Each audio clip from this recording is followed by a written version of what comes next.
Rolling. Kalau buka lupa nutup biasanya Pak. Lupa nutup. Tak lama-lama. Setengah jam aja lama-lama ini. Sudah istirahat ya.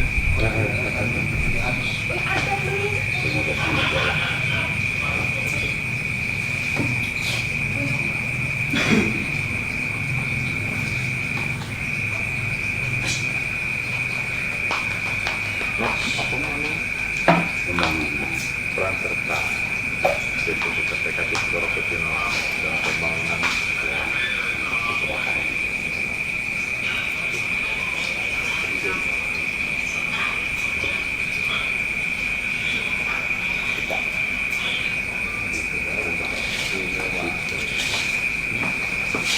Sudah yuk, dimulai. Bismillahirrahmanirrahim. Assalamualaikum warahmatullahi wabarakatuh. Waalaikumsalam warahmatullahi wabarakatuh. Terima kasih atas waktunya. Jadi malam ini adalah malam yang sangat istimewa bagi kita semua karena malam ini kita kedatangan Sekretaris Jenderal Sekjen DPD KPK DPP dari pusat ke Oku Timur. Jadi kita sarasehan untuk diskusi mengenai peran serta DPD KPK Oku Timur dalam pembangunan Oku Timur ini untuk lebih maju, lebih mulia sesuai dengan yang dikampanyekan oleh Bupati dan Wakil Bupati terpilih. Terima kasih juga teman-teman yang sudah hadir di sini. Kita sudah dengan personil lengkap, ada Pak Sekretaris, ada Wakil Ketua, ada Pak Bendahara, dan mohon maaf Pak Ketua karena ada halangan, jadi kita tidak bisa hadir di sini Pak. Tapi tidak mengurangi rasa hormat untuk Ketua karena teman-teman di sini merupakan perwakilan dari kabit-kabit semuanya kan. Sekali lagi kita berterima kasih kepada Pak Sekjen atas kehadirannya kan begitu. Untuk selanjutnya saya berikan waktunya kepada Pak Sekjen. Dipersilahkan. Bismillahirrahmanirrahim. Selamat malam, salam sejahtera semua. Om Swastiastu, Namo Buddhaya, salam kebajikan. Assalamualaikum warahmatullahi wabarakatuh. Waalaikumsalam. Pada malam hari ini kehadiran saya di DPD KPK Oku Timur untuk koordinasi dan konsolidasi, yang mana di Oku Timur ini KPK Tipikornya sangat luar biasa bagi saya dan sangat istimewa karena orang-orangnya hebat dan perlu kita kasih support untuk kinerja mengenai implementasi di lapangan biar anggota yang bekerja tidak menyalahi aturan dan sesuai dengan tupoksinya. Dan mengenai peran pembangunan di Oku Timur ini, KPK Tipikor saya sangat untuk rekan-rekan untuk mengawasi mengenai pembangunan ini biar pembangunan ini tidak mandek dari hal-hal mengenai korupsi, mengenai hal lebih baik mencegah daripada mengobati. Ya, saran saya seperti itu. Ya, terima kasih buat sambutannya kepada Pak Sekjen. Jadi kita lebih fleksibel aja lah Pak ya, tidak usah kaku karena kita slow aja kan gitu. Mungkin bagi teman-teman yang ingin berdiskusi atau bertanya jawab, ingin mengemukakan ide, gagasan atau pendapatnya buat DPD KPK Oku Timur untuk kedepannya, dipersilahkan gitu. Atau Pak Waka atau ada masukan. Terima kasih. Assalamualaikum warahmatullahi wabarakatuh.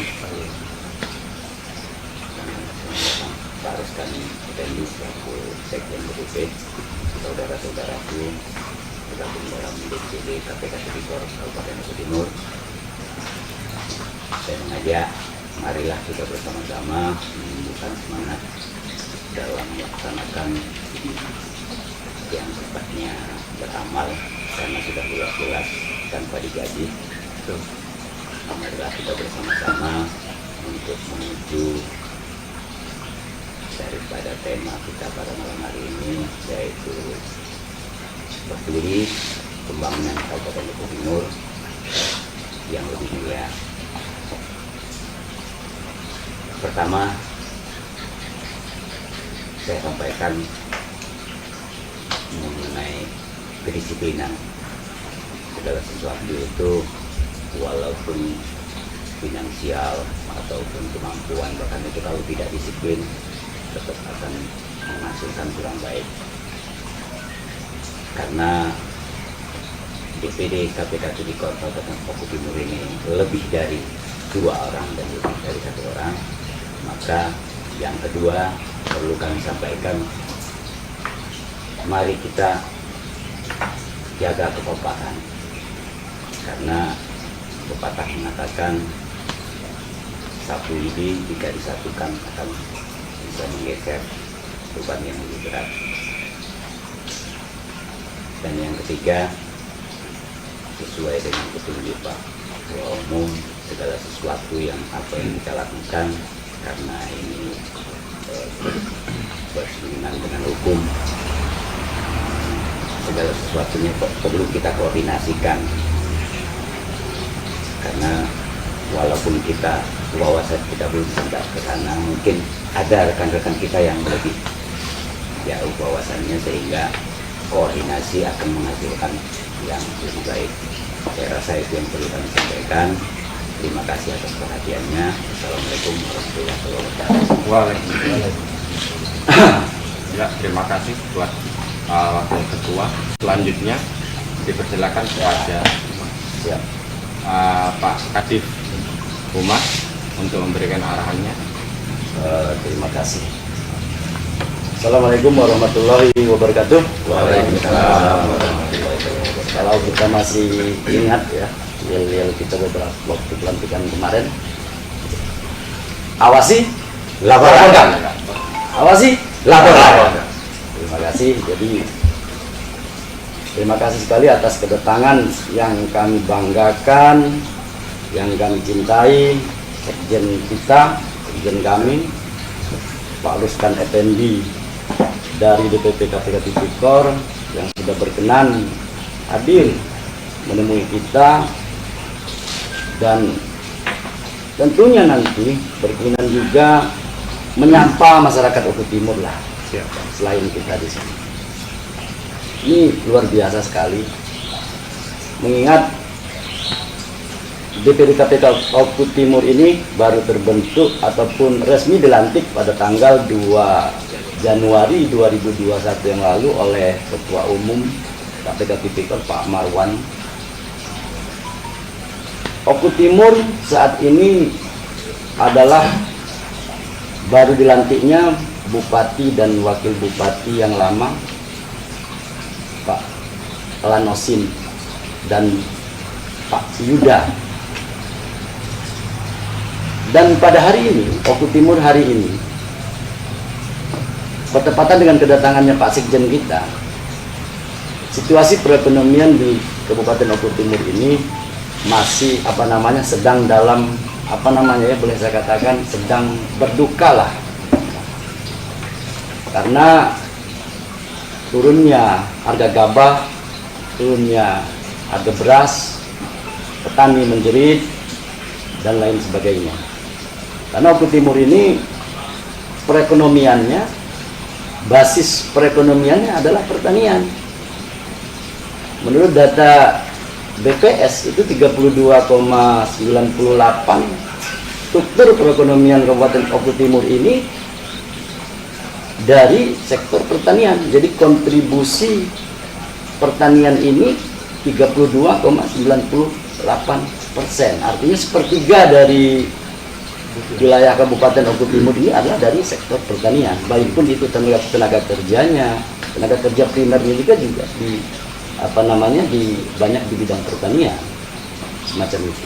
Nah, dengan anjloknya harga gabah dan harga beras ini, ketika hampir merata panen di berbagai wilayah, tentunya saya sebagai humas di KPK Tipikor ini menyampaikan kepada pemerintah untuk benar-benar memberikan solusi yang terbaik pada sektor pertanian ini.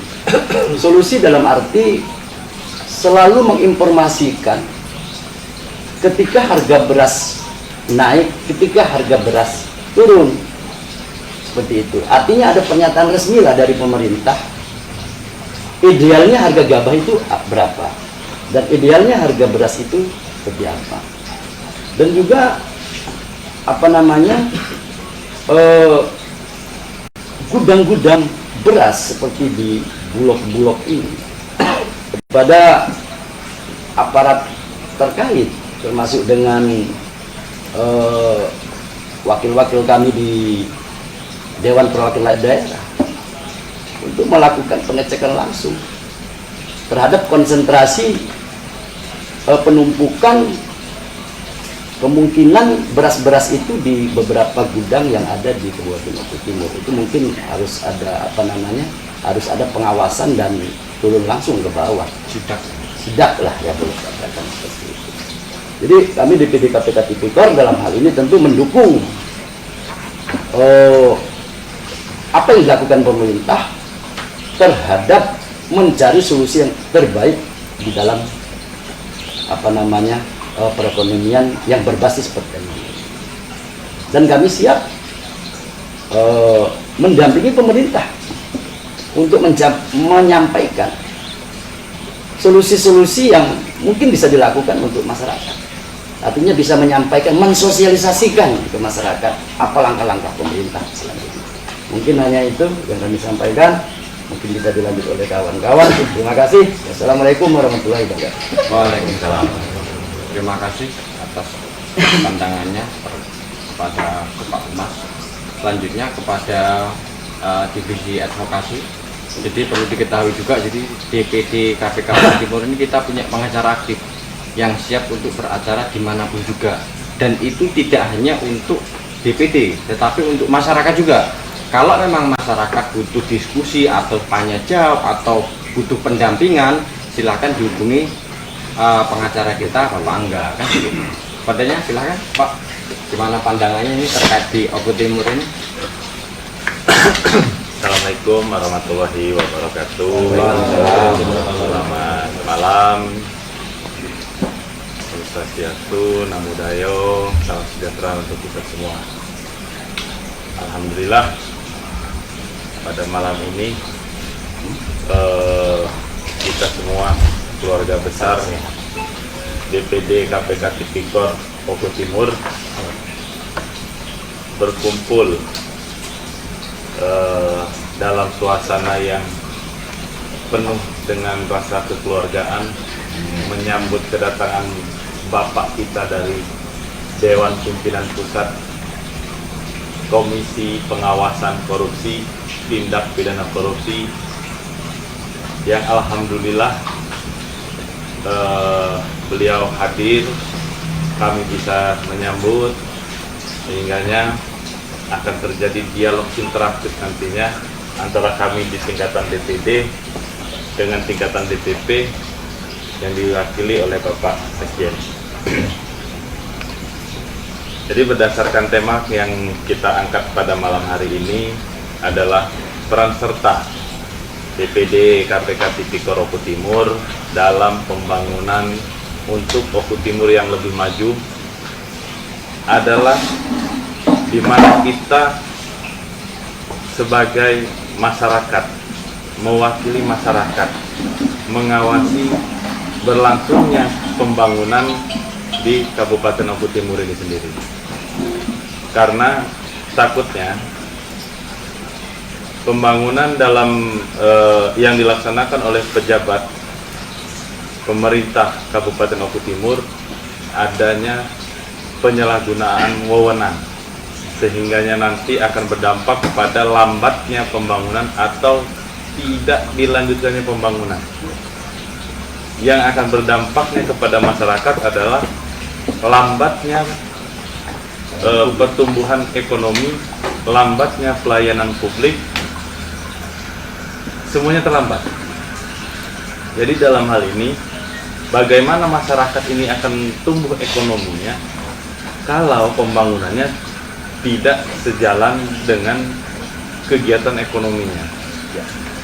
Alhamdulillah Oku Timur sekarang ini pada suatu kondisi yang memang secara infrastruktur luar biasa di tahun-tahun yang dibandingkan tahun-tahun sebelumnya, yang mana jalan provinsinya itu yang dulu kalau hujan itu jadi wisata Jologan Sewu. Sekarang alhamdulillah sudah rata, perjalanan semakin cepat, akses mobilitas keluar masuk cepat, jadi bisa menekan biaya operasional untuk upah jadi upahnya bisa ditekan, akhirnya apa? Masyarakat akan mendapatkan nilai ekonomis yang tinggi.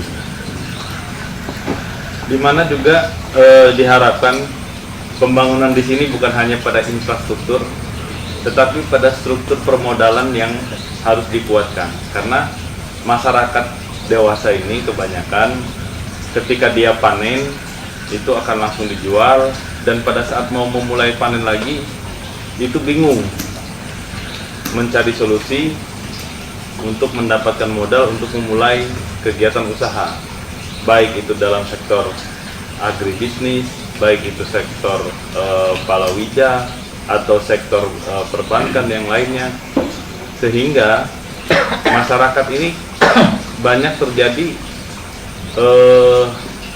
masuk dalam tatanan renten.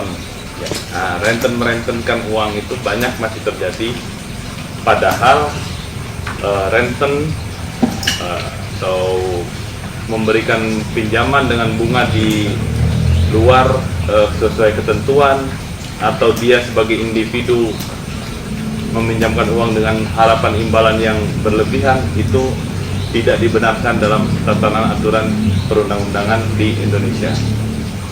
Sehingganya pemerintah Kabupaten Oku Timur dalam hal ini harus memberikan perhatian khusus kepada para petani, wirausaha, wira swasta dalam mendapatkan permodalan.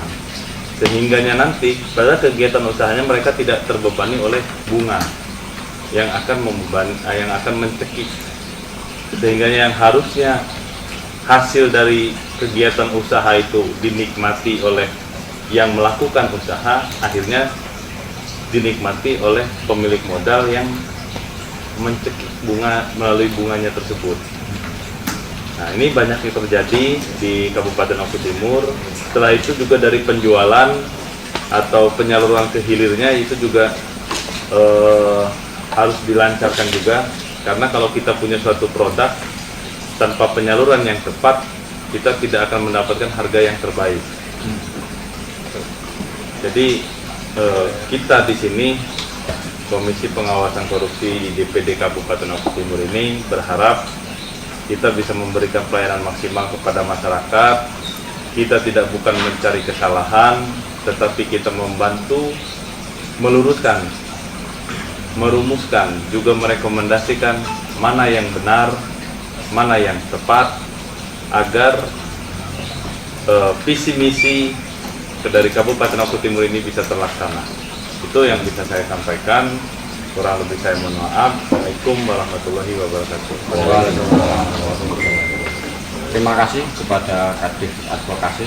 Bagi teman-teman silakan ingin menambahkan atau apa? Pak Herfi silakan. Assalamualaikum warahmatullahi wabarakatuh. Selamat malam, salam sejahtera bagi kita semua. Terima kasih kepada Sekjen DPP yang telah menyempatkan hadir di Oku Timur. Ini merupakan suatu kehormatan bagi kita DPD KPK Oku Timur, bahwa kehadiran beliau menambah support kita untuk langkah ke depan yang lebih maju. Bahwa keberanian kita mungkin kemarin ada kurang, ataupun semangat kita kurang, dengan adanya beliau telah memberikan kita kepada kita. Pada kesempatan malam hari ini saya akan menambahkan bahwa saya dari tim dari Kadif Investigasi, selama ini sebenarnya masyarakat Oku Timur ini kaya, baik dari segi pertanian, perikanan, pertanian. Sekali lagi saya berharap, bahkan kawan-kawan berharap, bahwa pengawasan kita untuk pembangunan di Oku Timur ini benar-benar dilaksanakan. Artinya selama ini kebocoran suatu contoh kecil yang menjadi sangat miris apa yang disampaikan Pak Jul tadi. Giliran panen gabah beras murah, tapi giliran sebelum panen ini yang menjadi sangat-sangat terkendala. Pupuk yang katanya ada kita subsidi kemana larinya. Memang ada, tapi sudah terlambat. Nah ini yang menjadi, kadang-kadang saya berbicara, ngobrol dengan masyarakat petani, sangat mirip. Mereka tahan ngambil di daerah lain, kabupaten lain.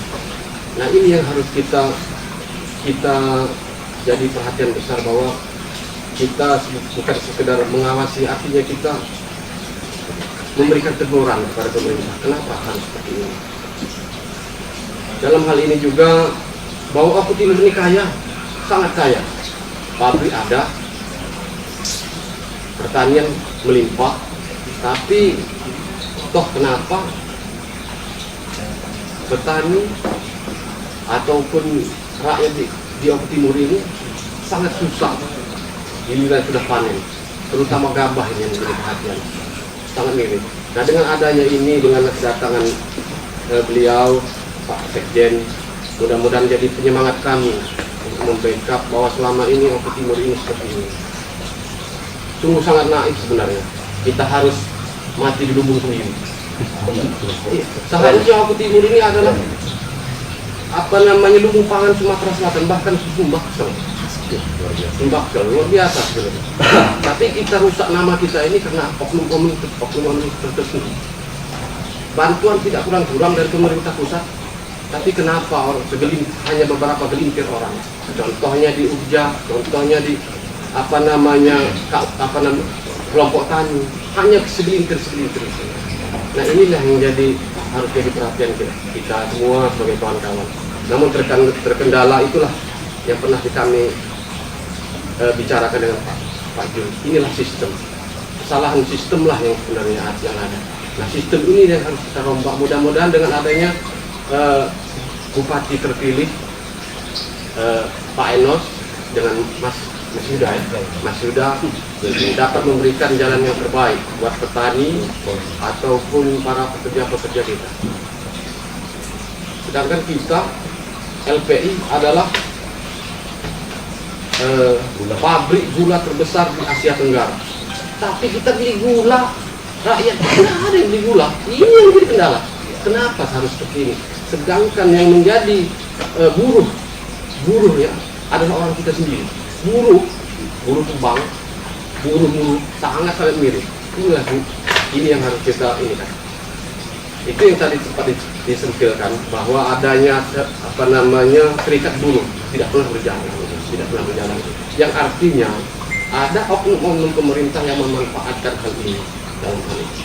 Jadi kepada kawan-kawan, bahwa inilah saya sangat merasa terhormat kedatangan beliau menyempatkan hadir di Oku Timur. Inilah Oku Timur yang sebenarnya. Kalau turun ke lapangan miris sebenarnya. Tapi mudah dengan adanya ini kita merasa lebih yakin untuk memacu diri kita, bahwa membuktikan bahwa DPD KPK Oku Timur bukanlah sekedar DPD, bukanlah KPK asal-asal yang pernah dikatakan orang. Mudah-mudahan ini menjadi wawasan yang saya harapkan dan kawan-kawan untuk ke depan. Ya, saya akhiri, wabillahi taufiq wal hidayah. Assalamualaikum warahmatullahi wabarakatuh. Ya, terima kasih kepada Kadif Investigasi. Silakan bagi teman-teman yang lain ingin menambah atau masukannya kepada Pak Bendahara atau yang lainnya, monggo. Kita diskusi fleksibel aja. Bendahara terakhir, Pak.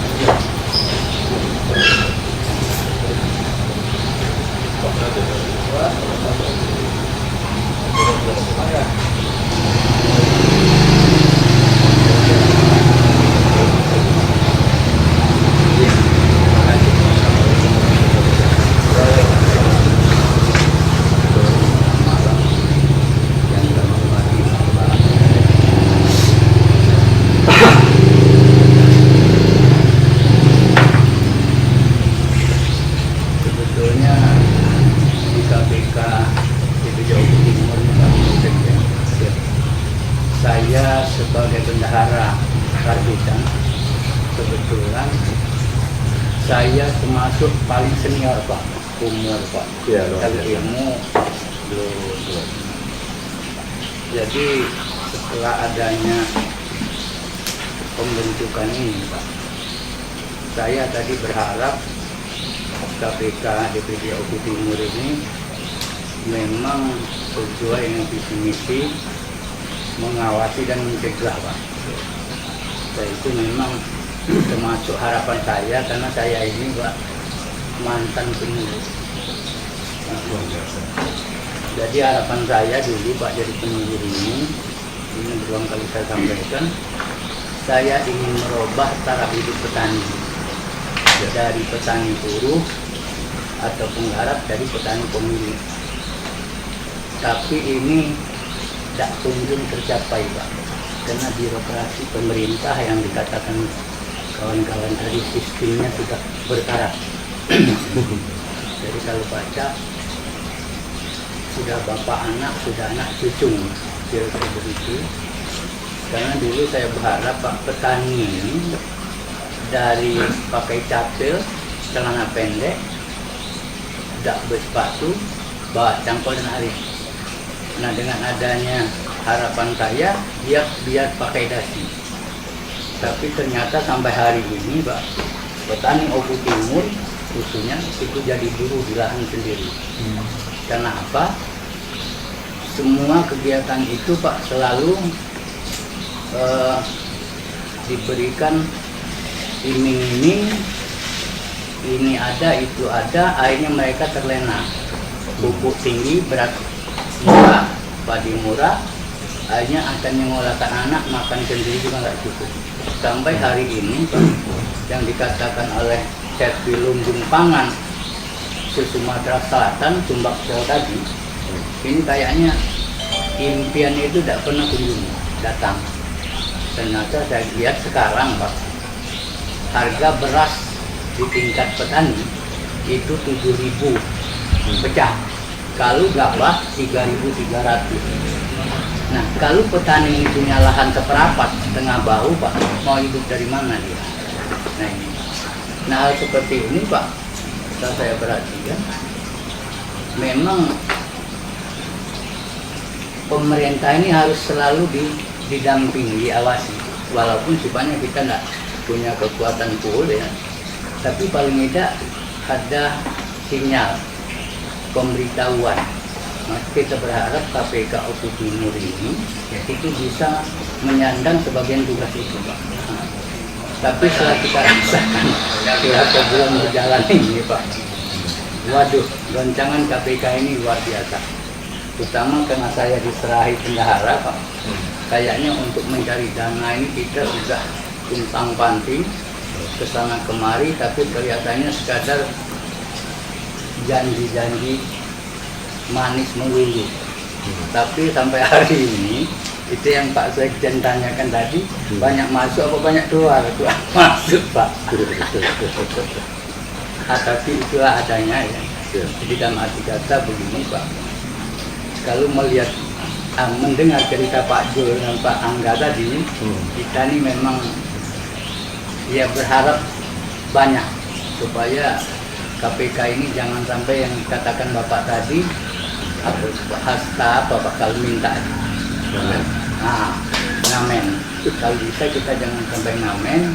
Maka saya berharap dengan semua kegiatan yang ada, termasuk ya apa namanya, kayak alat-alat pertanian, kayak pembuatan sertifikat tanah, segala macam program yang ada di Oku Timur ini, baik itu pusat maupun daerah, kita selalu memantau, ikut bermain dan mengawasi.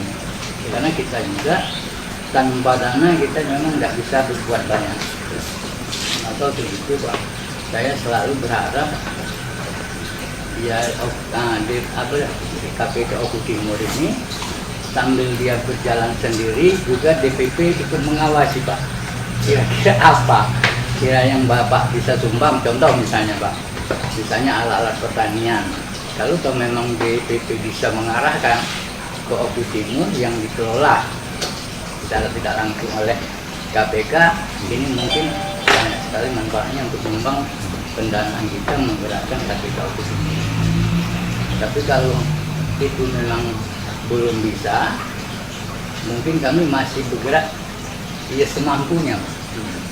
Karena itu katakan tadi, sampai hari ini kalau Bapak nanya-nanya sejauh mana kas ke kita, kayaknya itu belum bisa dijawab Pak untuk malam ini kan. Nah, tapi mungkin malam-malam lain itu akan kita jawab. Namun yang jelas kami keluarga besar KPK Oku Timur ini sangat bersyukur Bapak sudah datang. Tadinya hanya bisa melihat di WA Pak ya, mantan sekjen. Nah itu, tapi hari ini kita sudah tatap muka. Artinya harapan kami begitu Pak. Bapak tahu persis gimana gerakan KPK di Oku Timur ini. Kalau program secara umum, itu katakan tadi Pak, statusan KPK Oku Timur ini bukan orang-orang sembarangan. Mau tanya apa siap, ya dah. Pertanian siap, ya dah. Masalah industri ada, masalah infrastruktur siap, masalah hukum jangan ditanya lagi Pak. Nah. Assalamualaikum. Waalaikumsalam warahmatullahi wabarakatuh. Iya.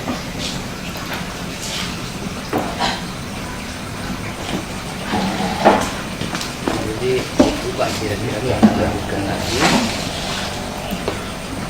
Kami lanjutkan Pak ya sebentar Pak ya. Ya, mari Pak. Nah itu harapan kami dengan DPD. Jadi jangan bosan-bosan Bapak memantau, ya. Jangan bosan-bosan Bapak menanggapi apa yang kami harapkan. Dan kita selalu berdoa semoga KPK Oku Timur ini berjalan sesuai dengan yang kita harapkan. Jadi saya rasa itu dulu Pak untuk sementara ini ya.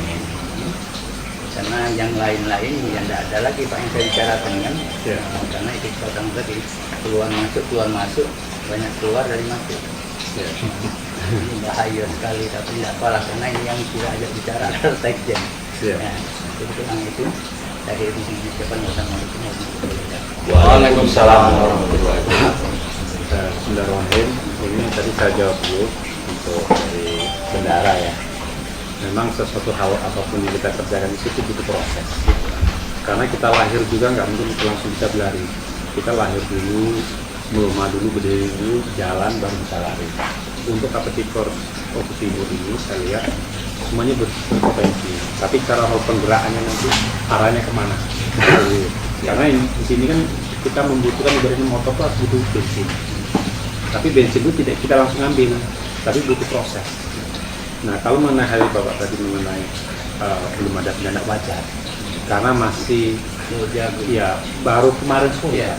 Istilahnya kalau orang itu bilang itu kuburannya belum kering, Ini merah kan? masih merah tanah itu. Istilahnya kalau untuk ngomong kayak gitu tuh panjang. Cuman aku senang karena di sini sudah punya apa motivatornya bagus, sudah ada. Kalau arah jalan itu dia sudah ada arah jalannya itu.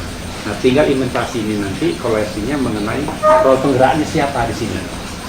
Jangan sampai nanti setelah Bapak bilang tadi tidak ada pendanaan, nggak tahunya ada role penggerak, dananya banyak, Bapak kebingungan nanti ngolahnya gimana. Kalau orang Cina beda Pak, dia kalau udah dana udah banyak, kalau orang Jawa beda, gimana caranya ngabiskan uang ini. Kalau orang Oku Timur enggak, kalau orang Cina enggak, gimana uang banyak. Kalau orang Oku Timur kan gini, gimana caranya uang ini dihabiskan. Orang Cina enggak, gimana uangnya bertambah. Nah itu, ini cara ngabisannya gimana kayak gitu kan itu. Tapi maksudnya gini, nanti pelan-pelan dibicarakan nanti ke hal seperti itu kan. Siapa tahu nanti ada jalan yang kecil, yang besar. Contohnya gini, kalau kita ingin memancingkan suatu ikan, ikan yang besar apa ikan paus, nggak mungkin di kali yang kecil, kan kali yang besar. Kalau kita kali kecil kan nggak mungkin ikan paus di situ. Terus yang kedua, memang ilmu paling tinggi dalam kehidupan itu adalah ilmu pengalaman. Nah, Bapak kan dapat pengalaman yang lebih dari yang lain. Mungkin Bapak punya lebih ide lagi. Bagaimana cara memotivasi tentang nilai ini yang tidak mungkin jadi mungkin. Kita jangan mengecilkan seorang. Orang ini kan nggak mungkin dia ngerti jalan. Karena rezeki jodoh mati semua itu udah ada yang ngatur. Di luar prediksi kita. Kita nggak tahu juga ya. Setelah kita kumpul kayak gini, ya maaf ya bilang. Kita udah jalan dua dari KPKOR. Nggak tahu salah satu dari anggota kita. Ya maaf ya. Mungkin tahun depan mungkin Pak Jul nggak ngerti kita kan. Memang harapan kita gitu Pak. Ada nih kepala desa gitu. mungkin Pak Angga mungkin bisa jalur latih buati atau buati, kita nggak ngerti, tinggal ngamin aja. Kan namanya rasa wilayah itu nggak ngerti Pak, betul Pak. Kadang orang tuh ngomongin sudah masak, nggak mungkin lah. Kamu tuh nggak apa sih? Terserah jadi turun aja. Tapi itu nanti proses. Kadang-kadang orang tuh hanya tahu keberhasilan, tapi tidak ngerti proses dia tuh dari bawah gimana. Mungkin kepala, kakinya di atas, kepalanya di bawah, orang kan nggak ngerti Pak. Makanya saya bilang, saya optimis banget dengan yang di Ogo Timur ini. Mudah-mudahan jalan untuk yang Bapak inginkan itu mungkin terrealisasi. Mungkin bisa Pak kalau ingin cepat. Cuman nanti ujung-ujungnya nanti gimana lagi? Nah, langsung ke yang aku bilang tadi Pak. Yang masalah apa yang bilang aliansi tadi, itu kan nggak enak Pak. Bisa kan? Nah, maksud saya jangan sampai segitu. Kita mau cara instan itu rasanya beda Pak. Misalnya kita kalau karbit kan rasanya beda. Nah kalau ibaratnya masaknya dari batang itu lain ya.